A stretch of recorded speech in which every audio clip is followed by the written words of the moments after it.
सभी बच्चों का स्वागत है। आज के इस सेशन में हम बिहार बोर्ड क्लास 8 गणित की नई पाठ्य पुस्तक से प्रश्नावली 7.3 में दिए गए सभी प्रश्नों को हल करने वाले हैं। यह प्रश्नावली ब्याज पर आधारित है। खास तौर से जो है इसमें चक्रवृद्धि ब्याज से संबंधित प्रश्न पूछे गए हैं। तो संक्षेप में हम सबसे पहले इस प्रश्नावली में जो टर्म्स हम यूज करने वाले हैं, जो वर्ड्स यूज करने वाले हैं, उसको एक बार फिर से रिवाइंड कर लेते हैं, दोहरा लेते हैं, ताकि हम प्रश्नों को आसानी से हल कर पाएं। सबसे पहले, जब भी कोई आप लोन लेते हैं या किसी को लोन देते हैं, जो राशि ऋण के तौर पे ली जाती है उसे ही मूलधन कहते हैं, जिसे अंग्रेजी में प्रिंसिपल कहा जाता है और इसे पी से डिनोट करते हैं। और दूसरा है समय, जिसे अंग्रेजी में टाइम कहा जाता है। कोई लोन कितने अवधि के लिए लिया जाता है, 2 वर्ष, 4 वर्ष, 5 वर्ष, तो ये जो है उसका समय या टाइम कहलाता है। इसे टी से डिनोट करते हैं, कहीं कहीं इसे एन से भी डिनोट किया जाता है। तीसरा है दर, जिसे अंग्रेजी में रेट कहते हैं। दर क्या होता है? जब आप कोई ऋण लेते हैं, लोन लेते हैं, तो उस पे जो इंटरेस्ट लगता है, जो ब्याज लगता है, उसका कोई ना कोई रेट होता है। 5%, 10%, 3%, 12%। तो दर को जो है कैपिटल आर से डिनोट करते हैं। ब्याज को इंटरेस्ट कहा जाता है। आपने जो राशि लोन लिया है या दिया है, उसके समय सीमा समाप्त होने के बाद जो अतिरिक्त पैसे देने पड़ते हैं मूलधन के अतिरिक्त, तो जो अतिरिक्त राशि है उसे ही ब्याज या इंटरेस्ट कहा जाता है। इसे हम आई से डिनोट करते हैं। और मिश्रधन क्या होता है? मिश्रधन वह राशि होती है जो मूलधन और ब्याज को मिलाने से प्राप्त होता है, यानी कि मूलधन प्लस ब्याज दोनों मिलाकर के जो राशि बनती है वो मिश्रधन या अमाउंट कहलाता है। इसे हम ए से डिनोट करते हैं। पिछले कक्षाओं में हमने साधारण ब्याज कैलकुलेट करना सीखा है। साधारण ब्याज यानी कि सिंपल इंटरेस्ट। साधारण ब्याज का फॉर्मूला क्या था? मूलधन गुने समय गुने दर बटा 100। तो इस तरह से हम साधारण ब्याज कैलकुलेट करते हैं। साधारण ब्याज को हम शॉर्ट में, चूंकि साधारण ब्याज को अंग्रेजी में सिंपल इंटरेस्ट कहते हैं, तो SI भी लिखा जाता है।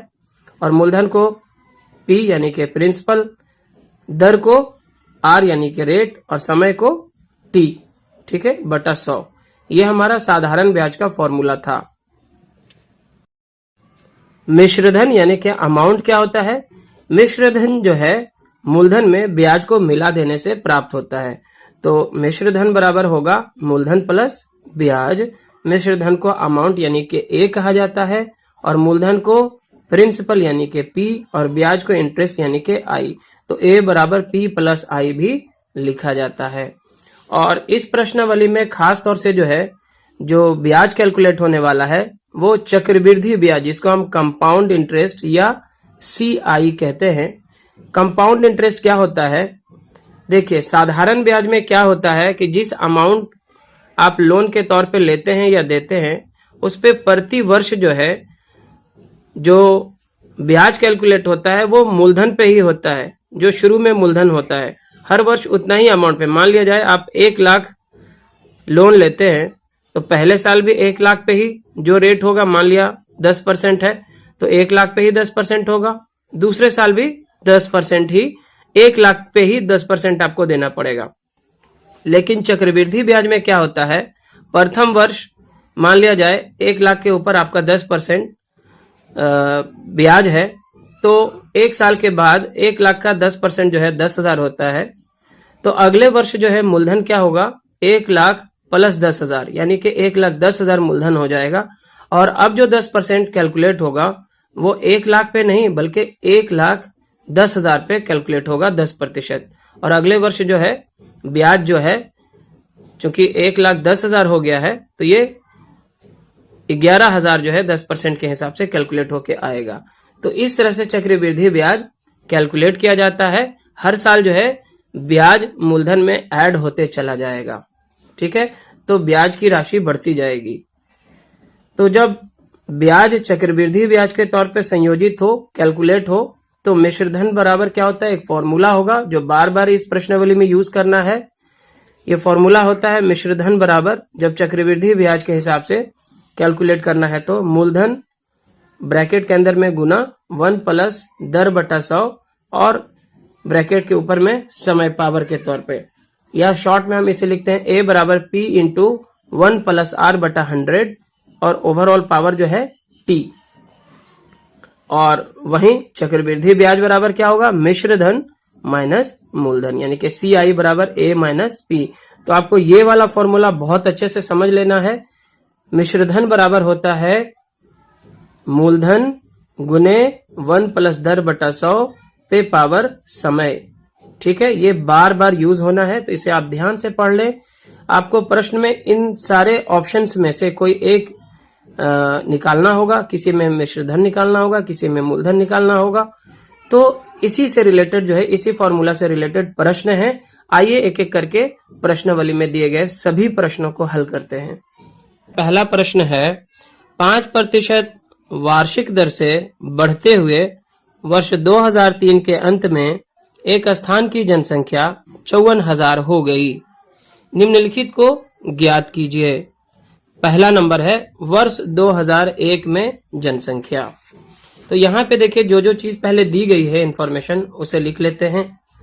2001 में जनसंख्या कितनी है वो हमें निकालना है।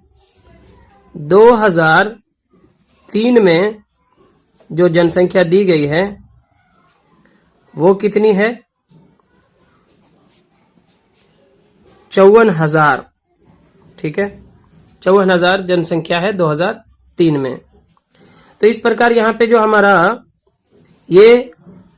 यहाँ पे हमारा मिसिंग क्या हो गया, पी यहाँ पे देखिए मिसिंग है, यानी कि 2001 पहले का समय है और 2003 2 साल के बाद का समय है। तो 2 साल के बाद जो अमाउंट आता है वो क्या कहलाता है, मिश्र धन कहलाता है ना। और यहाँ पे 2001 2 साल पहले की बात है यहाँ पे, तो ये हमारा क्या होगा, यहाँ पे मूलधन कहलाएगा जो हमें निकालना होगा। पहले जो जो चीज दिया गया है वो लिख लेते हैं। इस प्रकार हम कह सकते हैं कि यहाँ पे हमारा जो है मूलधन हमें निकालना होगा। मूलधन को हम क्या बोलते हैं, पी से डिनोट करते हैं। तो ये हमें जो है यहाँ पे कैलकुलेट करना है। और यहाँ पे चूंकि 2003 की जनसंख्या ऑलरेडी दी गई है तो ये तो हमारा मिश्र धन है। तो मिश्र धन यानी कि अमाउंट हमें दिया गया है ए बराबर 54,000 व्यक्ति हैं। यहाँ पे समय ऑटोमेटिक आप यहाँ पे कैलकुलेट कर सकते हैं। टाइम आपका कितना हो जाएगा, 2003 की जनसंख्या दी गई है, 2001 का बताना है, कितना साल का गैप है, 2 साल का, तो 2 वर्ष यहाँ पे लिख लेते हैं। ठीक है, और जो जनसंख्या वृद्धि हुई है वो 5% की दर से हुई है। तो यहाँ पे दर जो रेट है जनसंख्या वृद्धि का वो क्या है, 5% वार्षिक। क्लियर है। चलिए, तो यहाँ पे हमें निकालना क्या है, देखिए 2001 की जनसंख्या निकालनी है, यानी कि 2 वर्ष पहले का, जो कि मूलधन के रूप में आएगा। तो यहाँ पे हम फॉर्मूला कौन सा यूज करेंगे, चलिए तो हमें एक फॉर्मूला पता है कि मिश्र धन बराबर, यानी कि ए बराबर क्या होता है, P इंटू 1 प्लस आर बटा 100 पे पावर टी। इसी के हिसाब से हम यहाँ पे P का मान निकाल पाएंगे जो हमें निकालना है। तो ए के रूप में, मिश्र धन के रूप में हमें कितना दिया गया है, या करके आप ए के बदले लिख दीजिएगा 54,000। कितना, 54,000 बराबर P रह जाएगा क्योंकि ये तो हमें निकालना ही है। 1 प्लस आर हमारा कितना है, 5% यानी 5/100, और जो समय है हमारा यहाँ पे कितना वर्ष है, 2 वर्ष है। तो ये इस तरह से रह जाएगा। आगे देखिए इसे हम किस तरह से हल करेंगे। 54,000 बराबर P इंटू, ये अंदर में देखिए इसके नीचे क्या छुपा होता है, 1। इन दोनों का एलसीएम क्या होगा, लासा क्या होगा, 100 ही होगा।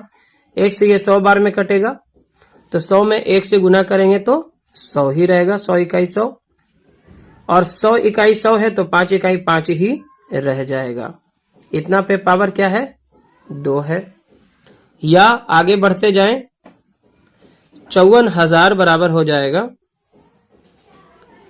P इंटू, देखिए यहाँ पे 100 और 5 मिलके हो जाएगा 105 पे पावर 2 यानी कि 105 गुने 105 और नीचे हो जाएगा 100 गुने 100, 100 गुने 100। क्लियर है। आगे हम यहाँ पे 5 से इन दोनों को काट देते हैं। 5 दूनी 10, 5 इकाई 5, 5 दूनी 10, 5 0 0। फिर यहाँ पे भी 5 दूनी 10, 5 इकाई 5, 5 दूनी 10, 5 0 0। तो हमारा क्या यहाँ पे बच गया, या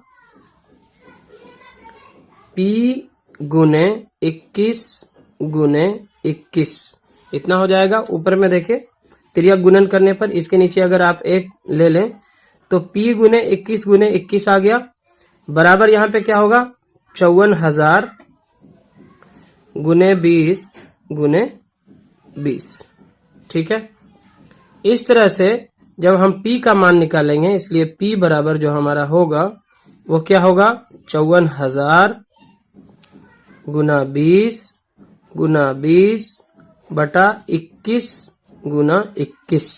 ठीक है। चलिए आगे हम इसे 3 से काटते हैं। 3 सत्ते 21 और ये हो जाएगा हमारा 3 इकाई 3, 2 लेके 24, 3 8 24 और इस पे 3 0 यहाँ से डाल देते हैं। फिर यहाँ पे 3 से काटेंगे। 3 सत्ते 21 और ये हो जाएगा 3 छके 18 और इस पे 3 0। ठीक है। कुल मिला के यहाँ पे आपका आएगा 6,000 गुने 20 गुने 20। तो यहाँ पे आप देखें ध्यान से कि अब जो बचा है ऊपर में 6,000 गुने 20 गुने 20। ठीक है। तो जब आप 6,000 में 20 गुने 20 से गुना करेंगे तो 6 दूना 12, 12 दूना 24 और उस पे 3 0, एक 4 0, एक 5 0 जो है आपका आएगा गुणनफल। और यहाँ नीचे हो जाएगा 7 सत्ते 49। देखिए ये सारे प्रश्न में थोड़ा कैलकुलेशन रहेगा क्योंकि ज्यादा प्रश्न है नहीं, 3-4 प्रश्न ही दिए गए हैं पूरे प्रश्नावली में। तो यहाँ पे आपको कैलकुलेशन से घबराना नहीं होगा। यहाँ पे आपको गुना भाग थोड़ा बड़े लेवल पे करना ही होगा, घबराए नहीं। अब यहाँ पे आप 49 से भाग देंगे इतना में, कितना है इकाई, दहाई, सैकड़ा, हजार, 10,000, लाख। 24 लाख में आप 49 से भाग दें। आइए यहाँ पे हम भाग देके देखते हैं। 49 से कितना में भाग देना है, 24 पे 5 0 है। चलिए सबसे पहले 2 अंक में तो भाग नहीं लगेगा, 3 अंक लेते हैं, 240 हो जाता है। तो 49 पचे कितना हो जाएगा, 5 9 45 के 5 बाकी 4, 5 20 4 24, 245 आ जाएगा। तो यहाँ पे हम 4 बार ही लगाएंगे पहले। कितना बार, 4 बार। तो 4 9 36 के 6 बाकी 3, 4 4 के 16, 3 19। इस तरह से 196 आएगा 4 बार में। 10 में से 6 गया 4 और ये आपका बचेगा 3। 13 में से 9 गया 4 और ये कट जाएगा। अगला अंक है फिर से 0, यहाँ पे 0 उतार दें। अगर आप 49 दहिये लगाएंगे तो 490 होगा। यहाँ पे हम 8 बार लेकर के देखते हैं। 8 9 72 के 2 बाकी 7, 8 4 के 32 और 7 39, 32 7 39, यही सही रहेगा। 49 9 लगाएं आप। तो 49 में अगर हम 9 से गुना करते हैं तो कितना आएगा, 9 9 81 के 1 बाकी 8, 9 चौके 36 और 8 44।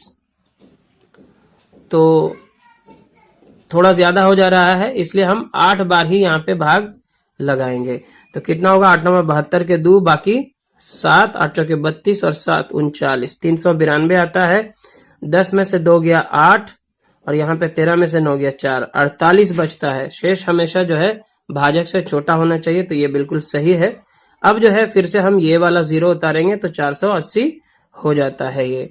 अगर यहाँ पे 480 है तो 9 बार में कितना आता है, 9 9 81 के 1 बाकी 8, 9 चौके 36 और 8 कितना होगा 44। तो यहाँ पे 9 बार लगाना संभव है, तो यहाँ पे 9 बार लगाएंगे। 9 9 81 के 1 बाकी 8, 9 चौके 36 और 8, 36 और 8 हो जाएगा 44।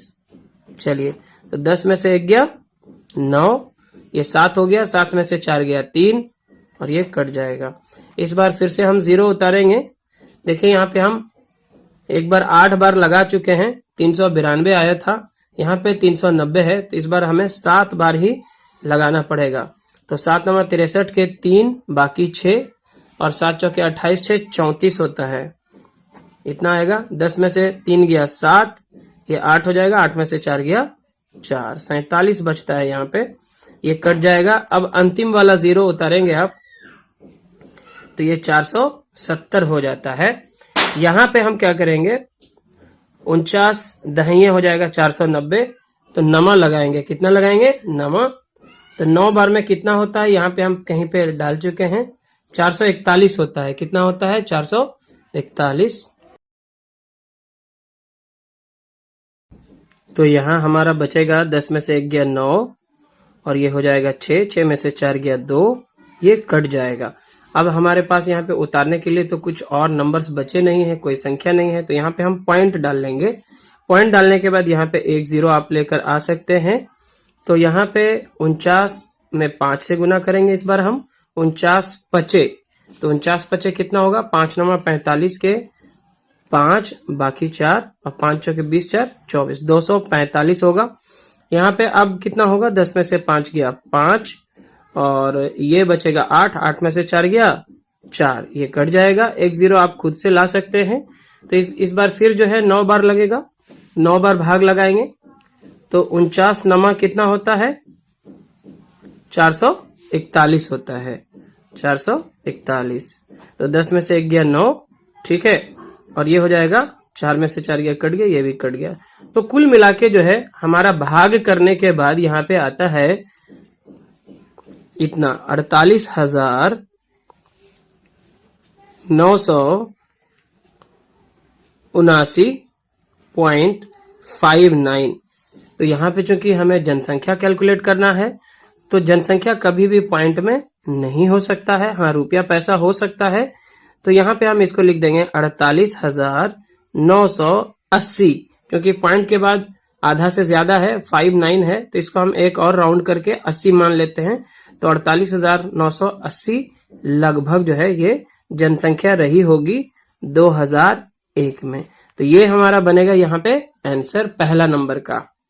एक का दूसरा नंबर है, वर्ष 2005 में कितनी जनसंख्या होगी, जबकि जो वार्षिक दर है वही 5% रहेगा।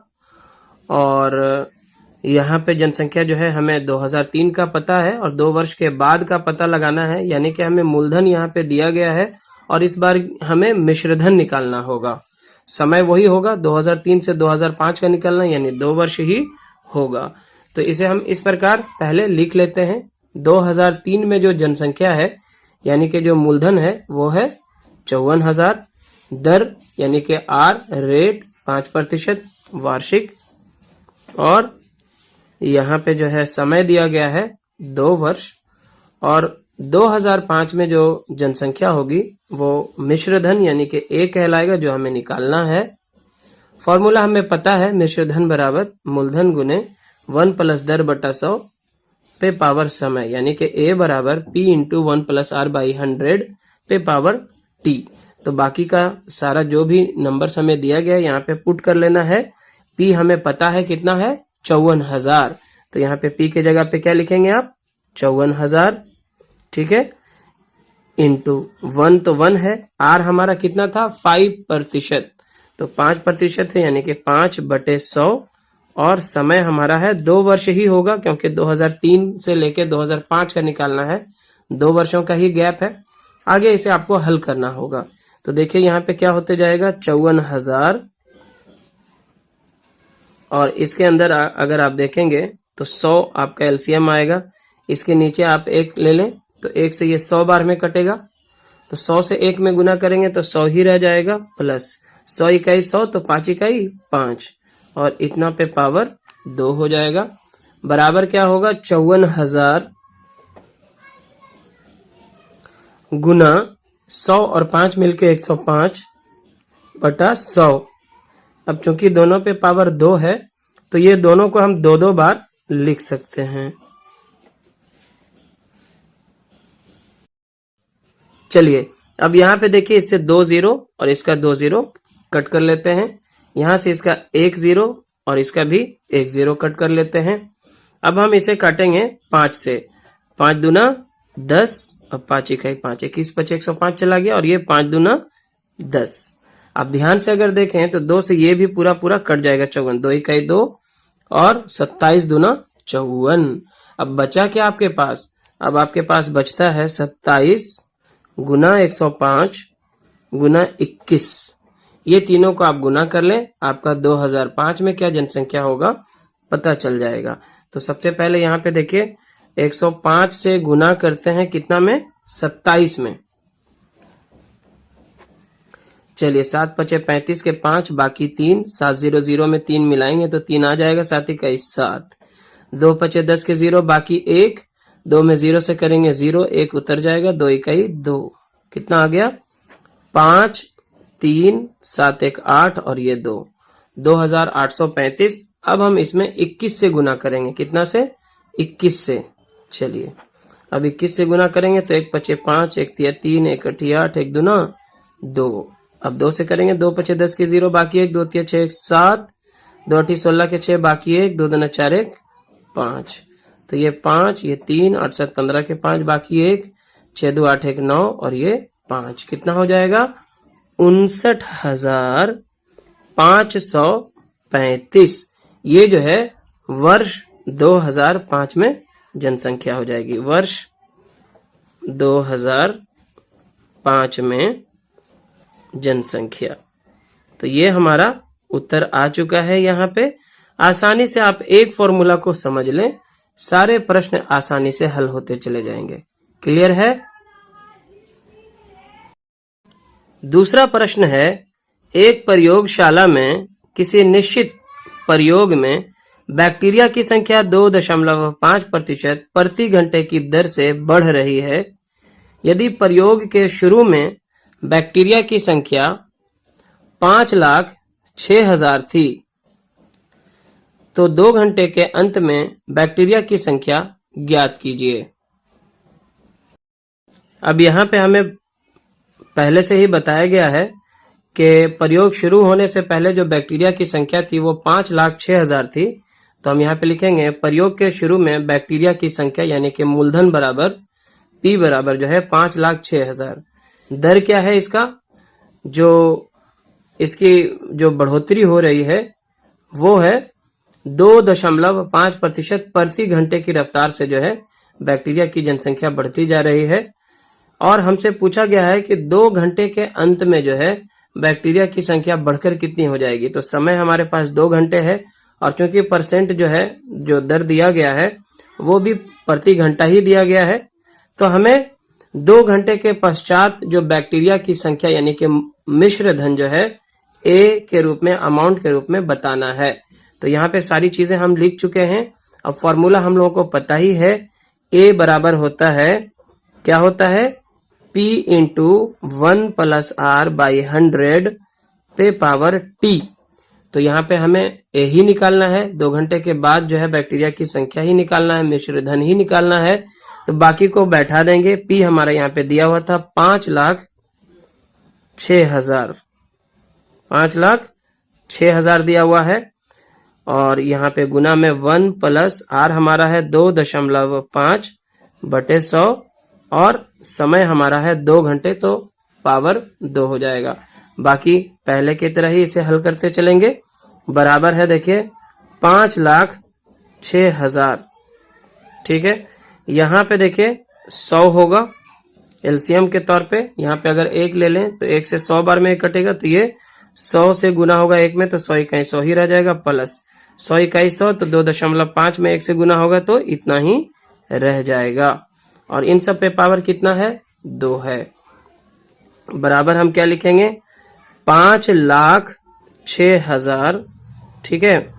और गुना हम लिखेंगे 100 में से अगर 2.5 को जोड़ देंगे तो 102.5 हो जाएगा। और बटा कितना है? 100 है।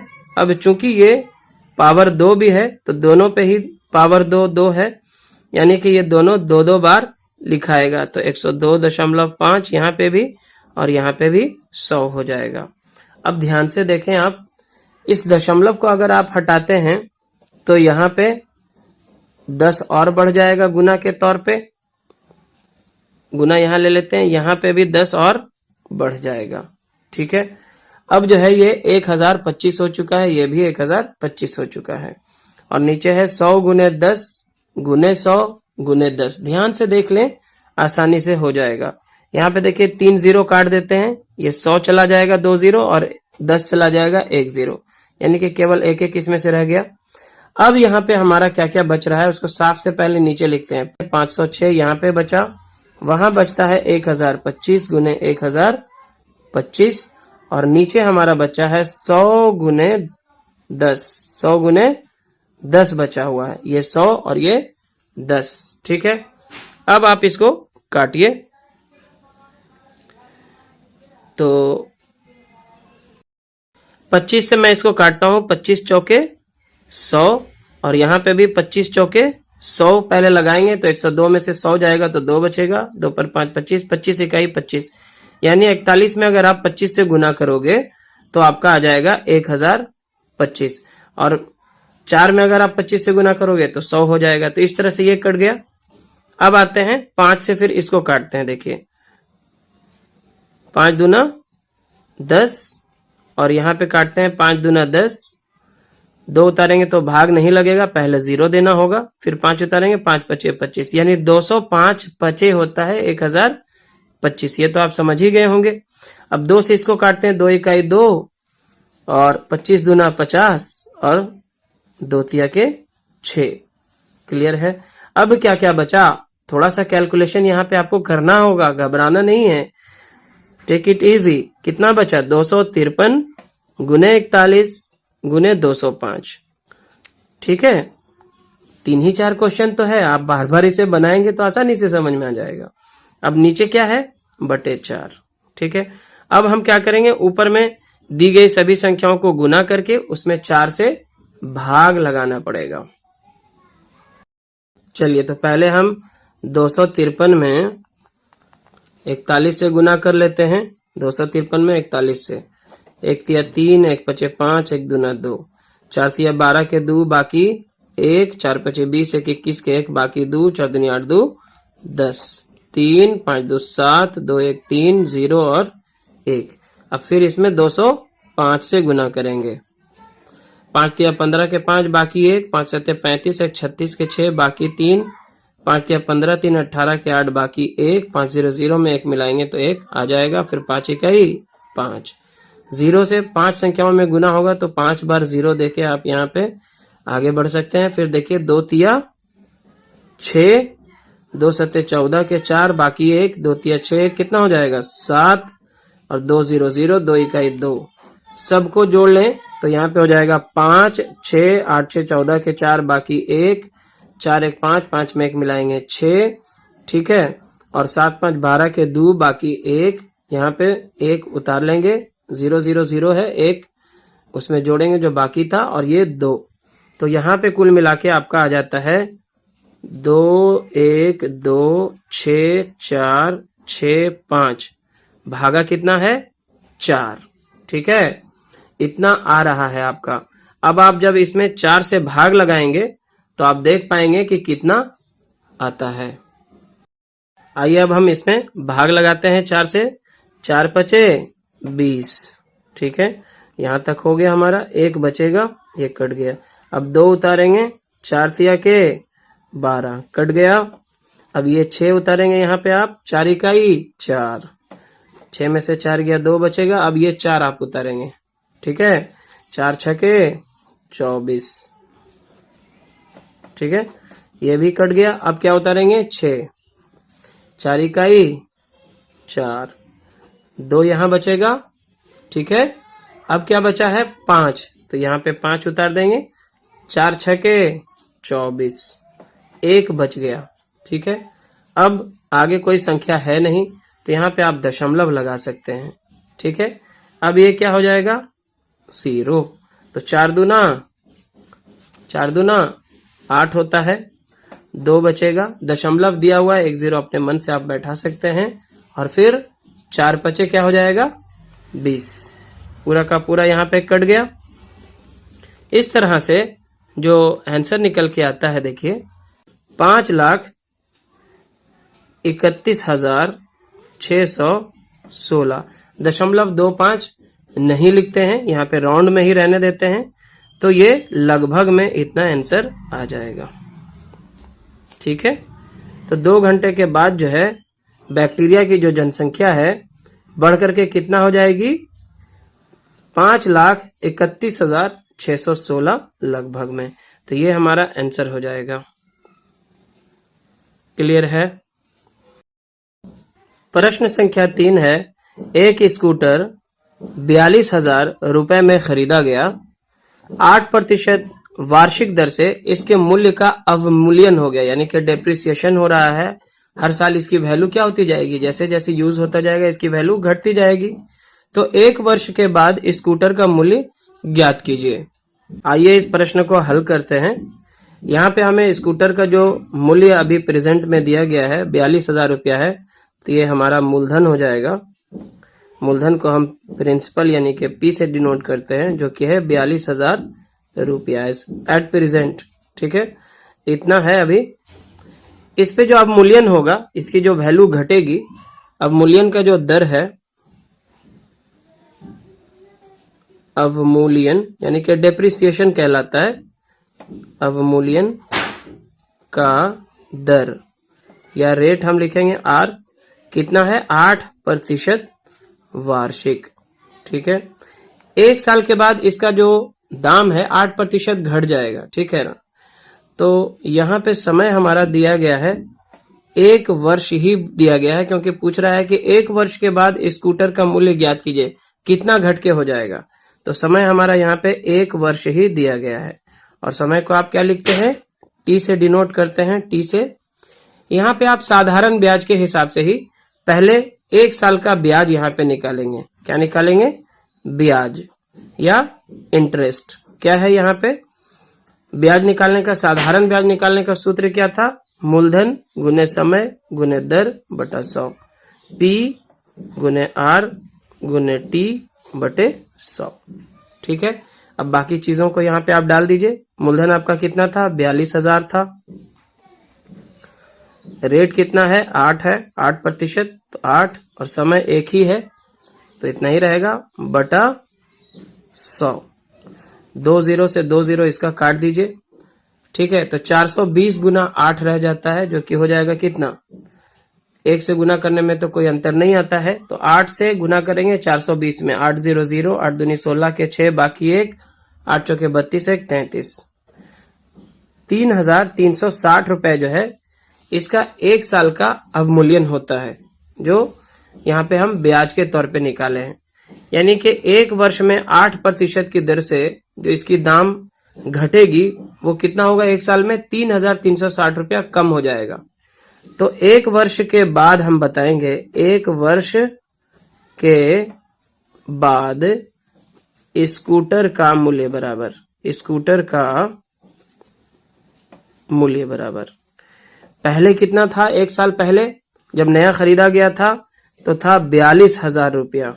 कितना था, 42,000 रुपया। 1 साल में इसकी जो अवमूल्यन हुई है कितने अमाउंट की हुई है, 3,360 रुपए इसका घटेगा 1 साल के बाद। तो इसको घटा देते हैं, घटाने पे जो आएगा वही उसका 1 साल के बाद वैल्यू होगा।